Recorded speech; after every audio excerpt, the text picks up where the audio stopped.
17 রমজান, দ্বিতীয় হিজরি। আরবের উত্তপ্ত মরুভূমি। মদিনা থেকে মাত্র 313 জন সাহাবী নিয়ে মহানবী হজরত মুহাম্মদ সাল্লাল্লাহু আলাইহি ওয়াসাল্লাম বের হলেন। তাদের কাছে তেমন অস্ত্র বা শক্তি ছিল না, মাত্র কয়েকটি ঘোড়া ও অল্প কিছু অস্ত্র। অন্যদিকে মক্কার কুরাইশরা প্রায় 1000 সৈন্য নিয়ে শক্তিশালী বাহিনী সাজিয়ে বদরের প্রান্তরে এসে পৌঁছায়। যুদ্ধের আগে রাসূলুল্লাহ আল্লাহর কাছে অনেক দোয়া করলেন। তিনি হাত তুলে বললেন, হে আল্লাহ, আজ যদি এই ছোট দলটি ধ্বংস হয়ে যায়, তাহলে পৃথিবীতে আর কেউ তোমার ইবাদত করবে না কি?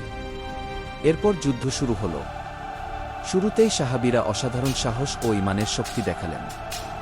আল্লাহ তাআলা মুসলমানদের সাহায্যের জন্য ফেরেশতা পাঠালেন। অল্পসংখ্যক মুসলমান আল্লাহর সাহায্যে শক্তিশালী কুরাইশ বাহিনীর বিরুদ্ধে দৃঢ়ভাবে লড়াই করল। অবশেষে সেই অসম যুদ্ধেই মুসলমানরা বিজয়ী হল। কুরাইশদের অনেক নেতা নিহত হল এবং অনেকেই বন্দী হল। মুসলমানদের মধ্যে 14 জন সাহাবী শহীদ হন। এই বিজয় শুধু একটি যুদ্ধের জয় ছিল না, এটি ছিল ঈমান, ধৈর্য ও আল্লাহর উপর ভরসার এক মহান শিক্ষা। বদর যুদ্ধ প্রমাণ করে দিয়েছিল, সংখ্যা নয়, সত্য ও ঈমানই শেষ পর্যন্ত বিজয় এনে দেয়।